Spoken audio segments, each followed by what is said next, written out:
Get in the know. Non-stop Vikings talk. It's Purple Daily on Score North and ScoreNorth.com. Welcome in. Daily Vikings Entertainment. This is Purple Daily, where we just want the Vikings to win a Super Bowl before we die. Today, we're going to go into a couple different things, including reckless speculation turned very real, according to Mike Florio, and sort of the latest inventory on what moves the Vikings may still have to make here in the coming weeks. Phil Mackey, Judd Zulgad, Declan Goff, our executive producer. And the show is presented by our friends at TCL, now an official partner of the NFL. No matter what you watch, TCL has award-winning TVs for any budget, any space, all with stunning picture quality. TCL makes more than just TVs. They offer mobile products, audio devices, home appliances. TCL brings you joy and simplicity through innovative technology. Learn more at TCL.com. And for those people asking in the YouTube comment section, did Mackey get a black eye? Did he get punched in the face? Yes, actually, Judd and I got into a knockdown, drag him out. That Saturday episode was a real doozy. And I was actually going to lose that fight. And the best part was two Cousins Crusaders then jumped in and just cold cocked you. Yeah, and I got curb stomped by one of them. It was tough. And that's where I kicked out, though. I kicked out at two. It's dangerous being, the Crusader life, man. Those people are willing to do anything. Came in with a Samoan spike, just got the last guy just to get him off. Yeah, the Samoan spike. It's tough to kick out of that thing. Real tough. No, I don't know. I have like some sort of like reaction or something to the cold that I was nursing last week that Judd gave me a week and a half ago, and hopefully I also passed it on to some other people. I don't think it was for me now. Forward. Like you've taken it up like 3 notches. So I'm not sure it was the germ I had. It's very exciting. It also could have been like I was in LA for that sports media summit. Maybe HBK actually. It's possible Shawn Michaels gave me some sort of respiratory infection. We didn't get that close, but we were in a picture together, I guess. So, I'll go super kick his head off is what I'll do. A year plus in Seattle, and you were like a picture of health and wellness. Now I'm back here. Stomach virus, got respiratory. You are a mess. Is your place in Seattle still available, perhaps? We no longer have it as of 2 days ago. We had it. So you might want to pack up, go right back to over the mountains and rectify the problem. Yep. So let's do this. Let's play this clip from Mike Florio's Pro Football Talk Live show. Him and Chris Sims do a daily talk show. Let's just play the clip and react to it. Oh well, I'm sure Shanahan might like that too. He might like that. He might take Kirk Cousins right now. Go. Apparently at the scouting combine, there was some chatter, there was some noise among people within the broader league structure, not media, but people in the league, about Cousins being traded to the 49ers. That was a hot topic at one point in Indianapolis. And, at this point, Cousins has redone his deal. It's a $38 million cap charge. But you know what? If you're going to swap out Kirk Cousins, you bring in a guy who's under a low-cost contract like a Trey Lance. Trey Lance, North Dakota State, close to home, gets a chance to resurrect his career. Reckless speculation. Before we go any further, the fact that Mike Florio, who's very plugged in, has taken what I think the first time we ever had this discussion was like 3 years ago. I think it was like 2020, maybe toward the end of the 2020 season. We said, you know what? Those Shanahan quotes, the John Lynch quotes about Shanahan loving Kirk Cousins and being depressed when Cousins signed with the Vikings. There might be a match there at some point. And then we've done that episode or some variation probably 5 times since 2020. And it was just purely like a theory and a thought and an idea, but it's made more and more sense as the years have gone along. The fact that Mike Florio has brought it from reckless speculation to I heard this was a real discussion at the NFL Combine for a couple days among people in the league between the Vikings and the 49ers. What do you make of reckless speculation turning very real here, apparently, in the past several weeks? I like to believe that a lot of reckless speculation is driven by a lot of thought, a lot of care, and a lot of what might happen as far as... See, I don't think a lot of people get how much goes on inside the league. As Gerson Rosas once told us very candidly, you guys wouldn't believe the amount of talks that go on inside the NBA and that I have that never get out. So Shams and Woj, or in this case, Schefter, Florio, they basically get morsels Like they get a few breadcrumbs here and there, but there's so much more. And here's why this is now, to me, it's almost surprising it took this long for it like to be credibly established that it's going on inside the league. All right. So Kwesi is a new age GM. He's definitely of a different thought process than the old school. Don't trade in my division. Don't talk to foes unless I have to, right? Kwesi and John Lynch are buddies. Like Kwesi worked in the 49ers organization, okay? Mm-hmm. My guess is that Kwesi has at least somewhat of a relationship with people inside San Francisco where he talks to them on a regular basis about different things.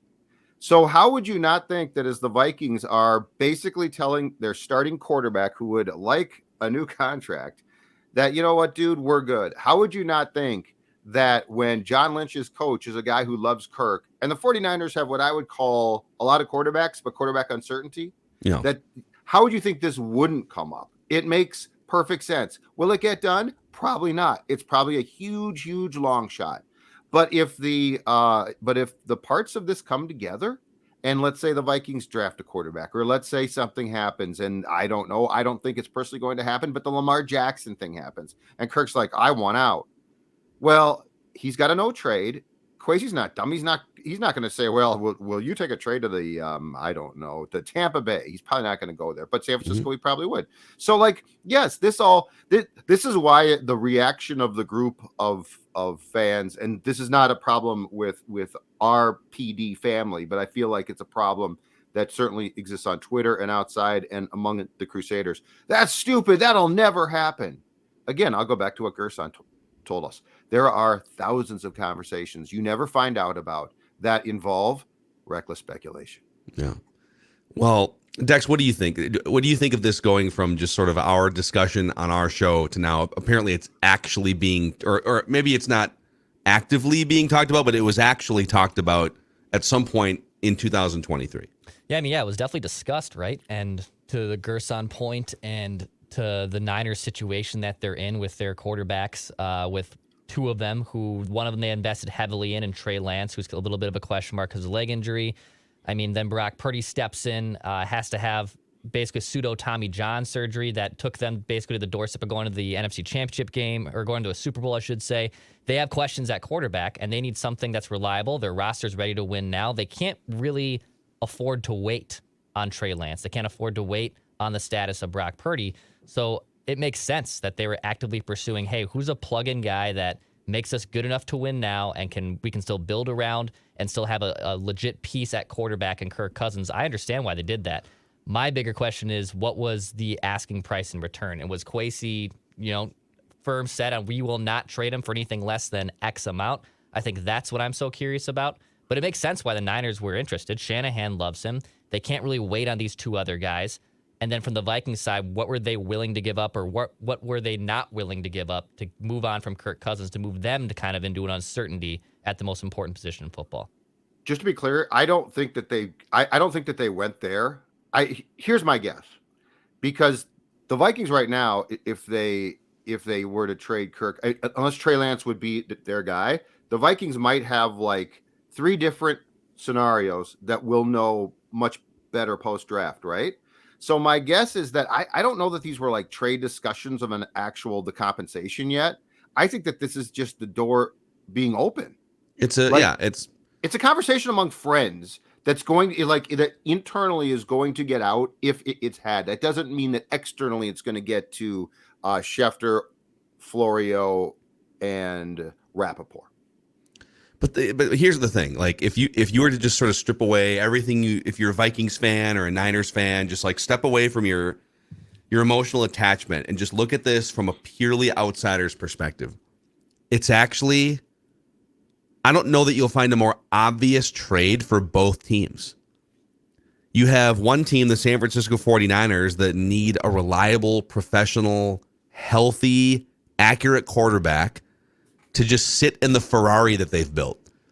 The defense is ready to rock and roll. They've got weapons everywhere. They've got a system that you can just plug Brock Purdy into, the 260th pick in the draft or whatever he was, as a rookie, a 7th round pick. Do you think Brock Purdy is the next Tom Brady, Or do you think Brock Purdy is just benefiting from this incredible car, right, that the 49ers have built? And you don't know how long that Super Bowl window is going to be open. It's been open off and on for the Niners going back 4 or 5 years, but it's not guaranteed to be open in 3 years from now or 4 years from now. George Kittle is getting older, and some of these, like Christian McCaffrey, has been injured. Like, if you get a full, healthy season of McCaffrey, can you bank on that happening again as he gets closer to 30? And some of the defensive players, it's hard to keep a top defense together for more than like a year or 2 years or 3 years. So for the 49ers, the opportunity is right now. I know they're trying to make it seem like, hey, we're all good. Hey, California, we're all just chilled and laid back here. And Brock Purdy's going to come back from that Tommy John surgery. It's his job. We brought Sam Darnold in. We got a veteran here. Like, everything's good. Do you think that's really how they feel? They've been banging their head against the wall. They had the Chiefs on the ropes in a Super Bowl a few years ago, right? They've been pounding on the door, NFC Championship games. They've been playing these close playoff games. They know they're one of the best teams in the NFL. Do you think they're comfortable with their current quarterback situation? Well, they brought in Sam Darnold. He sucks. Sam Darnold's not going to lead you to a Super Bowl. They brought him in just like as an insurance policy, so they're not as desperate if some of these other Lamar Jackson, Kirk Cousins things, drag out. So from the Niners' perspective, I'm not buying that everything's cool here. Totally comfortable going in with Trey Lance and Brock Purdy and Sam Darnold, right? And on the Vikings side, they have basically said here with the re-maneuvering of Kirk's contract that we're going to play out the last year. We don't want to make a long-term commitment. Mark Wilf, Kevin O'Connell, Kwesi, like all of their media interviews, they've basically talked about, we're just going to focus on 2023, right?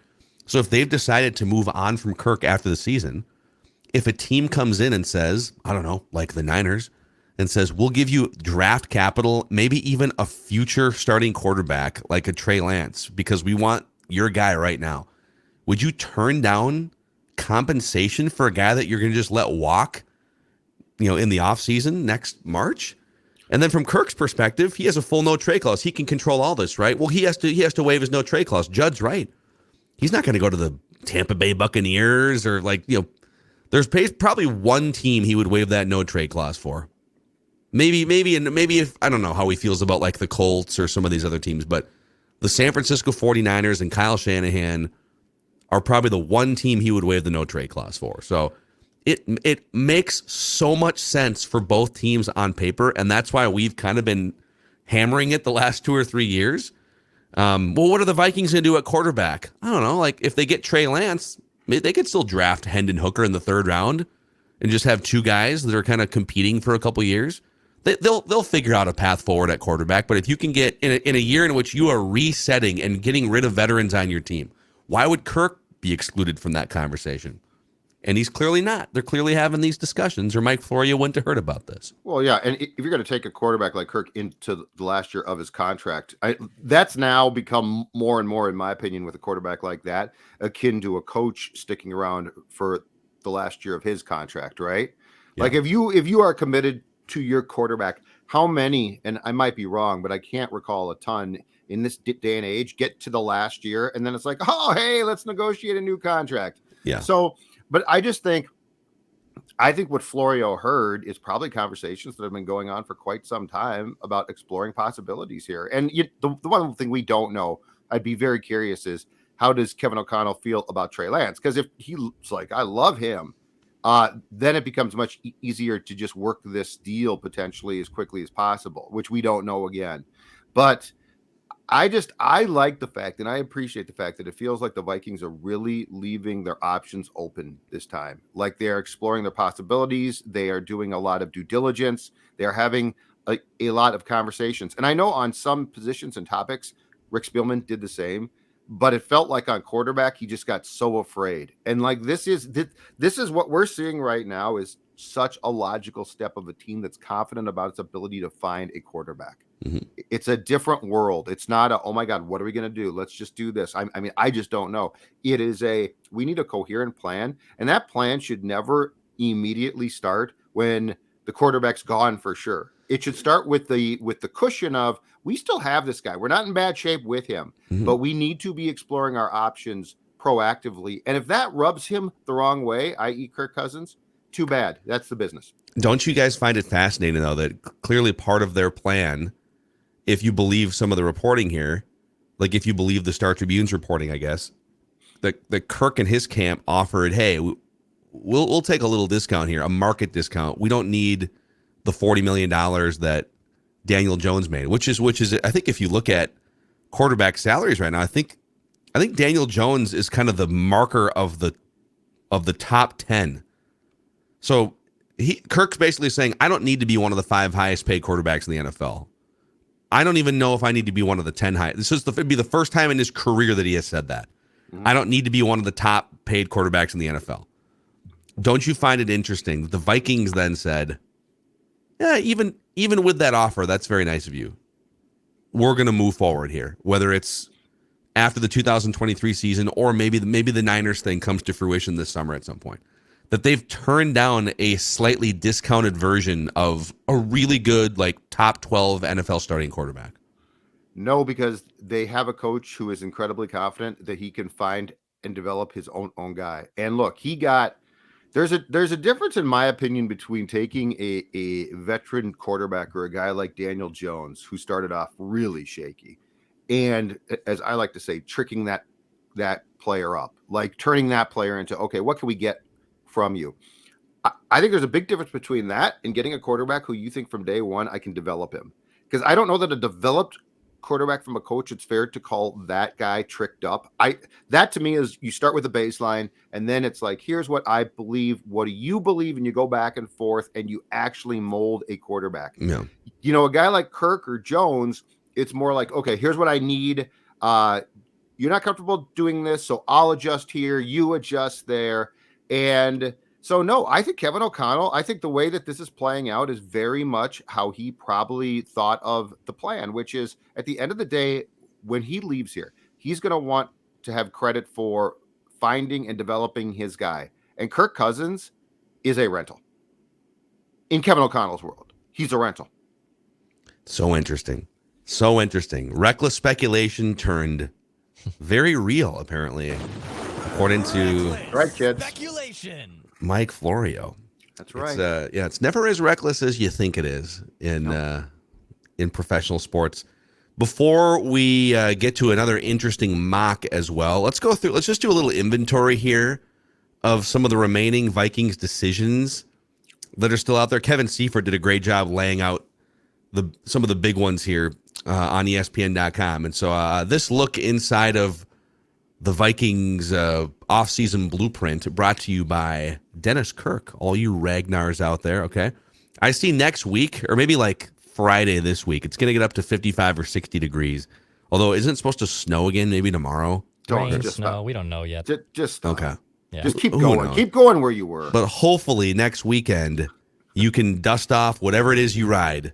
A Harley, an Indy, and a Metric Cruiser, a sport bike. You'll find what you need at DennisKirk.com, so you can ride more and weigh less. Over 180,000 parts and accessories in stock, clothing and helmets as well.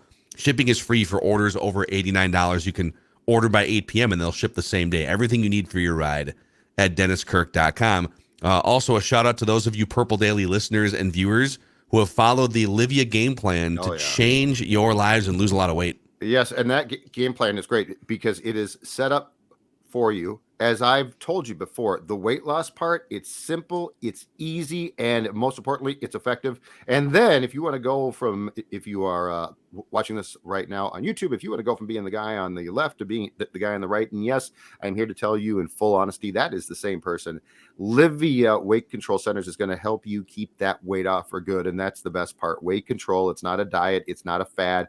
It is a weight control plan that is going to solve issues that so many of us had for so long, which is we lose weight and gain it back. How would you like to keep the weight off? Livia is going to help you do that. And here's the best part. First 8 weeks right now are free. So you join now. Imagine that, 8 weeks for free. You are going to go into summer with that scale being a lot more user-friendly. You are going to go into summer with all of those clothes that don't fit now fitting. 855-GO-LIVIA, livia.com, livea.com. That is your first step towards a new you, livia.com. Okay, so Dalvin Cook, he turns 28 years old here in August. So in the middle of training camp, he'll turn 28. He's already racked up like 1,500 career touches in his career to this point. He's been banged up. He's having shoulder surgery, which triggers a $2 million guarantee in his contract. It's always smart. If you think you need surgery and you have an injury guarantee in your contract, Just do it. just go get the surgery. Just do it. It's like hitting your deductible halfway through the year. You just go and get a bunch of free stuff done at the doctor's office. It's great. He's due to count $14 million against the salary cap this season and be paid $11 million in cash. And so, and Seifert did a good job kind of writing this up and seeing where the Vikings stack up after they signed Alex Madison. And then I think, fullbacks are counted here too. And they brought CJ Ham back. The Vikings now have the second most cash committed to the running back / fullback position in the NFL, just a tick under $20 million. That total trails only the San Francisco 49ers, ironically, who've pumped in money to that Christian McCaffrey slot, and then fullback Kyle Juszczyk. Now, I would say the difference is if you're the Niners and you're the Vikings, the Niners are a finished product right now. They just need to plop a quarterback on top.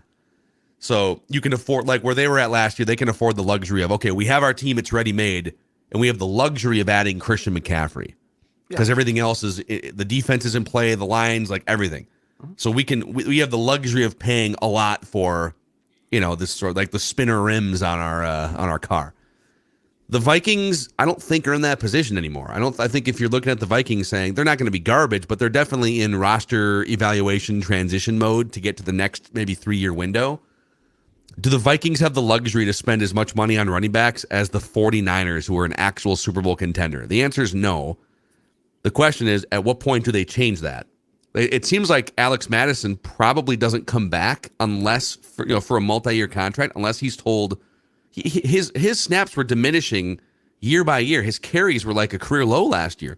Why would he come back and why would they bring him back for multiple millions of dollars to not increase his carries? So the writing seems like it's on the wall, but to this point, Dalvin Cook remains a Viking. Yes, and I'm still convinced that something is going to take place. And yeah, the fact that he was brilliant enough to have that surgery to trigger the guarantee, and I also think so. Part of the problem right now, I don't know what the exact stipulations are here, but I'm sure it scares teams off. When free agency started, and the Vikings certainly could have or did have talks about Cook's future here, I don't think at that point in time there's any way, and I think Doogie talked about this, that he could pass a physical. And so I guess my question is, can he pass one now, like around the draft? Because I don't think you can trade. I don't think anyone's going to take him unless he can go into their facility and pass a physical. Yeah. My guess is that it's gummed up things, but I'm with you, Phil. There is no way that it's the Vikings' intention. I mean, you don't bring Madison back. In fact, that surprised me just to start off with, even if Cook didn't return. So that's a decision. I think there's a few of these that you're going to get to that are very much in progress. Like there's no guarantees starting with Cook that just because he's still on the roster today as the draft approaches means that he's going to be on the roster when the offseason program starts. Yeah. Yeah. The Dalvin thing too, I think sometimes we think in terms of, the lead up to this year's draft and can you get a draft pick for this year's draft? Well, oftentimes in the case of Yannick Ngakoue a few years ago, that move happened in August or whatever, July or August, and it was a second-round pick for the following draft. So just because this draft comes and goes in a few weeks from now, it doesn't mean that, that means they're not going to trade Dalvin. No. In fact, teams might want to see, did we get some value at running back? Did Bijan Robinson fall in our laps if we're the Buffalo Bills? And if the answer is no, okay, now we'll look for other options. So it feels at this point, with the surgery, and now that we're close enough to the draft, teams are going to want to see, can we get some cheap, young running back talent? And then for the teams that don't, are there two suitors out there that would give you a 6th-round pick or something for Dalvin? So if I had to bet, I would say he's definitely not a Viking in 2023, unless he agrees to take a huge pay cut and restructure that contract. But if you're him, sometimes players from an ego standpoint are just like, I'd rather just go test the market somewhere else and go play somewhere else. But if you did that, like the one thing I don't get about this is if there is a scenario in which Dalvin Cook returns, which unless he's hurt automatically means he's your top guy, then the Madison thing makes no sense unless he had no offers. Like if you're him, why on earth would you have come back with the off chance? It almost feels like he was told, "Don't worry about it. It's going to get at some point in time before the season starts taken care of." It makes no sense for him to come back, because if he comes back and Cook comes back, I don't see them reversing the depth chart. Yeah, I and also like if Madison didn't have any other offers out there, would the Vikings have given him? They didn't like break the bank with him, but they wouldn't have given him the money they gave him. Right. Yeah.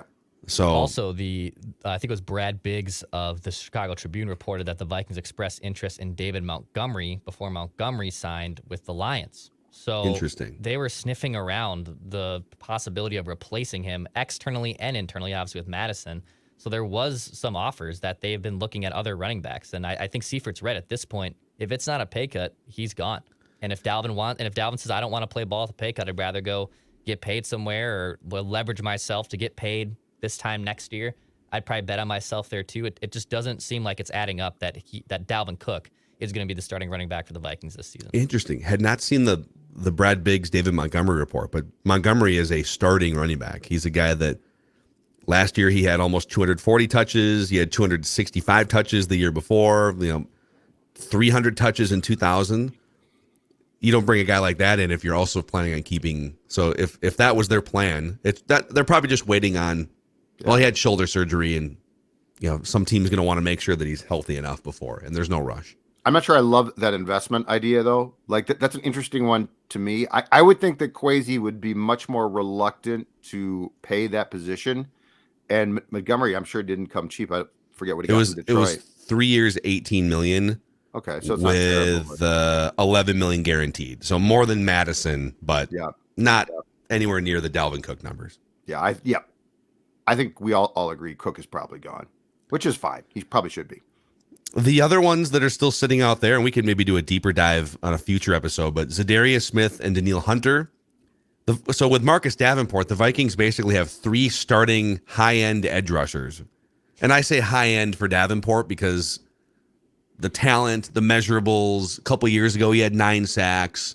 His pressure rates are top 20. He only had a half sack last year, which is, it's almost impossible to have a good pressure rate, have like 40 or 50 pressures or whatever it was, and only have a half sack. But he is, for the money he was given and just for his sort of stature and everything, he's not coming in to be a backup unless they have some crazy plan for 3 starting caliber edge rushers to just rotate in and out of that Brian Flores defense, which would be super fun. But to this point, it kind of remains the same with Za'Darius Smith. He did get a $5 million guaranteed salary triggering a few weeks back, so it makes it just a little bit.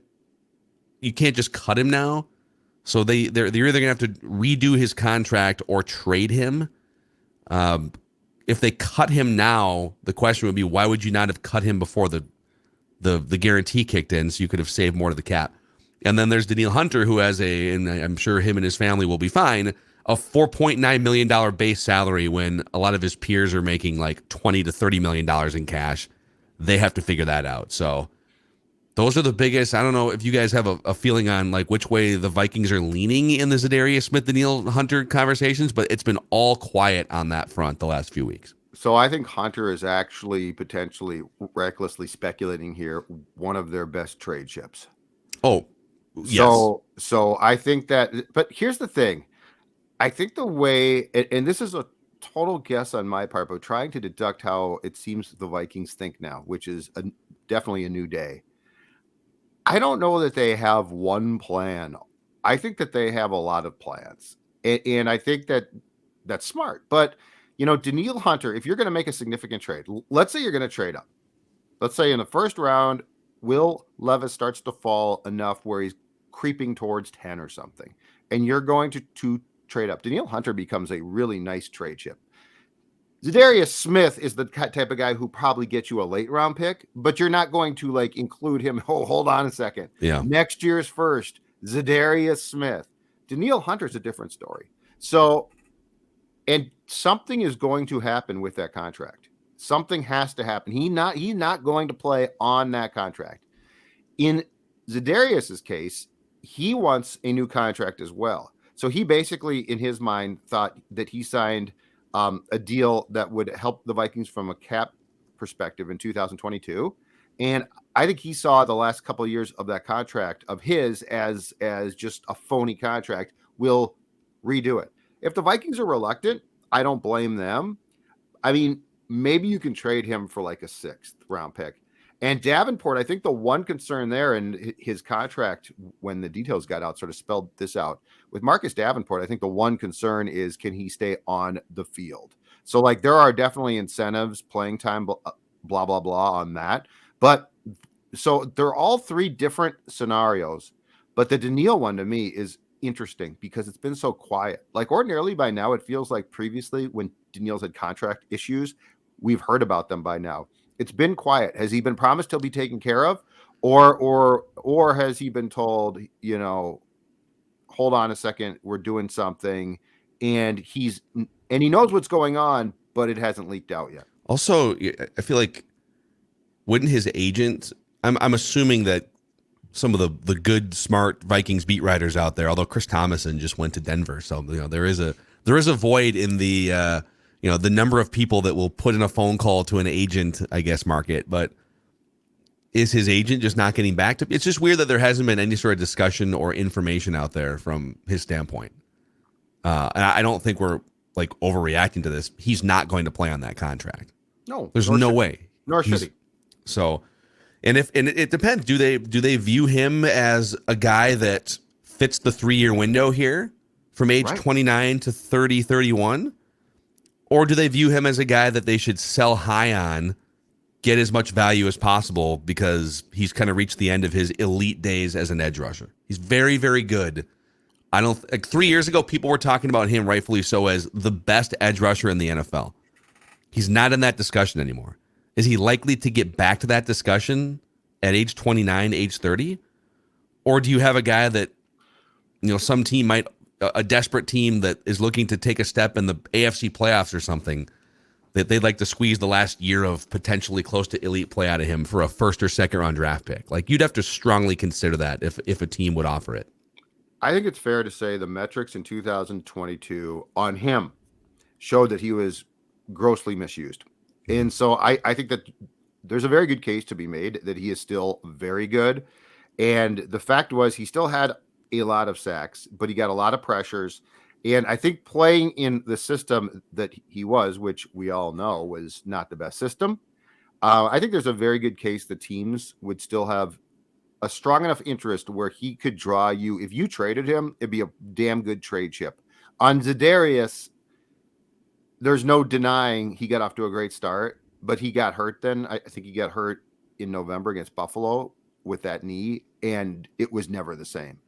So, like, it's a lot. You can't look at Z and say, oh, look at that, man. I mean, the first half was great, but then he got hurt and bang, that's it. I think Daniil was more I think Daniil was held back from having a great season by his use. He had a good one. And that might be true, but he doesn't get to like bottle that year that he lost then. It wasn't like a lost year. They won 13 games and he had a big season, played all the games, made a bunch of money, but you get Brian Flores now, so the system's going to be better. Yeah, but like you don't get your age 26, 27, 28 injury plagued and Ed Donatel plagued years back. So sure, but a team might. But I could see him drawing a really nice return. Yeah, it's something to watch. At this point, anything is possible. Kwesi could be capable of anything. We don't know. Oh, you're making that up, Mackie. We'll see what happens. I want a mock. All right. By the way, the people have spoken. I did put it out last week. Hey, we had a guy, was it Bob, was very upset that we continue to play the unprofessional I want a mock sounder here. And I would say a few people agreed with Bob, but overwhelmingly, resoundingly, between the YouTube comments, tweets, emails over the weekend, I would say 90% of you want to keep the I want a mock sounder. So it will stay. It will stay. This one, I believe this is the 37th one we have done here in our mock draft roundup segment. Lately, the hot trend is quarterback at 23 for the Vikings. There's been a couple of Hendon Hookers, a couple of Will Levises, some wide receivers. It's been a while since we've seen a cornerback to the Vikings at 23 now that they signed Byron Murphy. So let's see what Sam Farmer, LA Times, has to say. Oh, this is big time. Sammy's great.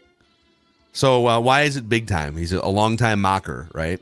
Longtime mocker, and he's been on the beat. I mean, he's been on the beat probably since the 80s. Like the he NFL is, beat? Yeah, he Okay. is a big name in the world of newspapers. And I think he's the first one to do this with the number 1 overall pick. Oh, Sammy, bring it. Have not seen this yet. There's been some buzz. Have not seen anyone actually stick their necks out and do this with the number 1 pick. Okay. But Sam Farmer, LA Times, has Anthony Richardson going to the Carolina Panthers with the number 1 pick. Yep. See? Told you. That's a fastball right there. Up and in. Then he's got Bryce Young going to Houston, Will Anderson going to Arizona, CJ Stroud falling to the Colts at 4. Ooh, interesting. And then Will Levis grabbing the Seahawks grabbing Will Levis at 5. 4 quarterbacks, first 5 picks. Sammy, big brass ones to the mock draft. Dude, interesting. All right, he's got, let's see here, Jalen Carter falling to Atlanta at 8. Let's scroll down. The first receiver off the board is to the Houston Texans at 12, Jackson Smith-Njigba. And then let's get to the late teens here. Wow, interesting stuff. A lot of meat and potatoes here. Edge, tackles, Nolan Smith, Keon White. Okay, Vikings on the clock here with the 23rd pick. Jordan Addison goes right in front of them to Baltimore, the USC receiver. All right. And with the 23rd pick in the 2023 NFL Draft, according to Sam Farmer from the LA Times, the Minnesota Vikings select out of Pennsylvania State University cornerback Joey Porter Jr. I want a mock. Oh, wow. So he fell to them. If he's still on the board, Porter would be a great fit in the scheme of new defensive coordinator Brian Flores. I'm buying that. Like it, I would be. So I don't think that you should take a cornerback at this point in time for the sake of it. And I probably right now, or not probably, I skew receiver there if they stay there. But if Joey Porter Jr.'s there, yeah, I'm buying that pick. I think that's a guy who in the majority of mocks, and I think with the buzz, has done nothing since we started doing mock drafts. Yeah. But moved up. And so if you could get him at 23, yeah, I think that's a very solid pick. Super interesting. That's the first time. I'm not saying it's the first time anyone has mocked him to the Vikings. It's the first time in the mocks that we have done on this show and Mackie and Judd that we've seen Joey Porter Jr. to the Vikings. We got some Cam Smith, some Deontay Bankses, some Keely Ringo, right? That's how you pronounce his name. There's a couple of Emmanuel Forbes in there early. Like Mel Kiper had Emmanuel Forbes, I think, for his first mock draft. But yep, that's the first Joey Porter Jr. So there you go. That's the first one. Interesting. It felt like he was around 23 early when you started to read the mocks, and then quickly it got to he was going like 12th or 14th. Yep. No Hendon Hooker in the first round. So Sam Farmer has put an end to the Hendon Hooker buzz. By the way, John Michael Schmitz going 25 to the Giants. Jalen Hyatt, receiver, Tennessee, to the Cowboys at 26. Zay Flowers to the Bills at 27.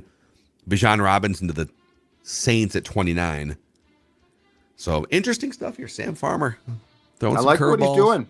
Mm-hmm. I like that. Came in for the bullpen, mixed it up. That mock draft update, I Want to Mock, presented by Federated Mutual Insurance Company. Federated's all about risk management. It's like really like fortifying your defense. You draft a young cornerback, it's risk management. You're trying not to allow the other team to score points.